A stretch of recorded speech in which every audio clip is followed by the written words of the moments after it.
Com relação aos tratados internacionais, nós temos dificuldade, como nós vimos, nas suas regras de interpretação.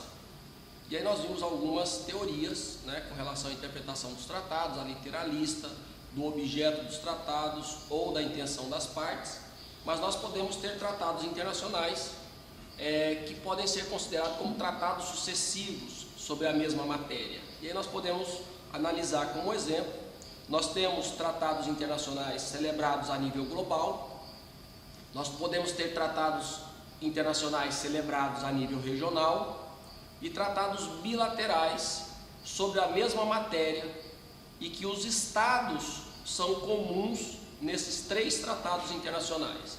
E aí se pergunta, qual tratado vai reger essa matéria? Então vamos pegar como exemplo, um tratado celebrado junto à Organização das Nações Unidas sobre matéria de direitos humanos, proteção das crianças.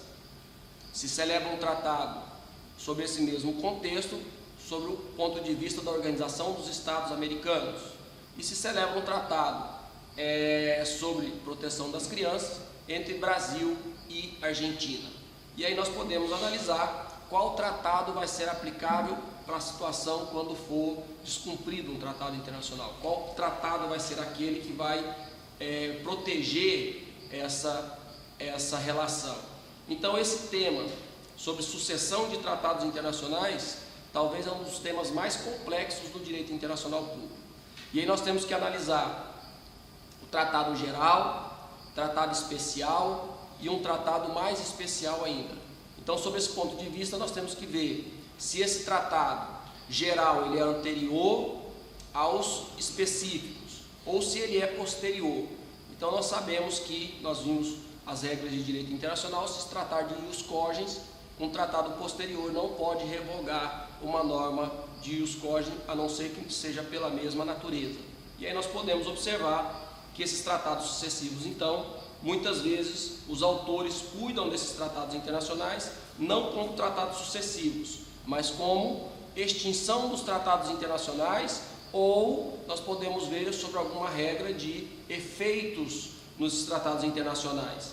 E aí quando nós falamos sobre a extinção dos tratados internacionais, nós podemos entrar nesse contexto e observar que um tratado internacional ele pode perder o seu efeito, pode deixar de produzir os seus efeitos entre as partes contratantes, seja por extinção total, seja pela extinção de uma das partes, quando ele for bilateral, ou seja pela redução do número de estados, que torna impossível a execução desse tratado internacional.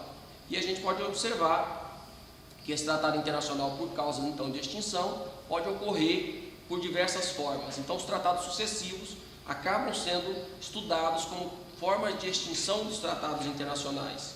E quais são as formas de extinção de um tratado internacional? A primeira delas, e mais importante, é pela vontade das partes. Então, se um tratado foi celebrado pela vontade das partes, consequentemente, ele pode ser revogado pela vontade das partes. E assim, ele vai perder o seu efeito, vai ser extinto. Então, se é um tratado bilateral, os 2 estados se reúnem novamente e fazem o distrato.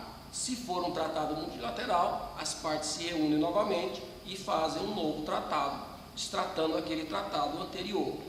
Também nós podemos ter o tratado por derrogação, que seria que se dá com a assinatura do tratado posterior. Então, se as mesmas partes assinam um tratado posterior com o mesmo objeto ou um objeto mais amplo, se entende que esse tratado anterior está derrogado, que seria aquela noção que nós vimos anterior, que é a ideia de tratados sucessivos. Então, se nós temos um tratado de âmbito global, regional e mais específico, nós temos que interpretar esses tratados em conjuntos. Por quê? Porque não são as mesmas partes. Então, no âmbito global, junto à Organização das Nações Unidas, são 193. No âmbito da OEA, vamos supor 20 países. E um tratado bilateral, 2. Então, nós temos que interpretar esses tratados de forma conjunta, na qual um complemente o outro. E aquele que não complementar, destoar, nós vamos ver qual é o tratado mais antigo, qual é o tratado mais específico. Então, nós temos regra do direito para a interpretação do tratado, que regra posterior revoga a regra anterior, se for de mesma natureza e pelas mesmas partes. Ou uma regra mais específica revoga uma regra mais geral. Então nós podemos ter um tratado sobre âmbito global, que cuide sobre determinados direitos. No âmbito mais regional, nós podemos ter tratados que aprofundem esse direito, que vão além desse direito observado no âmbito internacional. Então a derrogação é sim uma forma de extinção dos tratados, e quando se dá pela assinatura de um novo tratado com a mesma natureza, aí nós vamos ter a derrogação. Então, sobre tratados sucessivos, essa é a questão mais importante de se analisar. Se forem as mesmas partes assinarem um tratado posterior, consequentemente o anterior, que é contrário, passa a não ter mais valor e acaba sendo extinto. Nós temos também os tratados sendo extintos por causa alheia à vontade das partes, como por exemplo um descumprimento de tratado, a impossibilidade de execução superveniente, vamos supor que ocorreu um tsunami ou qualquer outra situação, mudança das circunstâncias, no cenário jurídico econômico, no cenário climático, enfim, e ainda nós podemos falar nas causas de nulidade de um tratado internacional. Nós vimos que o tratado internacional ele precisa de determinados elementos para ele ser válido. Nós vimos que precisa que as partes contratantes sejam capazes, estados e organizações internacionais. Nós vimos que os agentes que assinam precisam estar habilitados. Nós vimos que precisa do consentimento. Nós vimos que o objeto tem que ser lícito e possível. Se nós tivermos um vício em alguns desses elementos, consequentemente nós vamos estar já falando em uma nulidade, como nós vimos na aula anterior.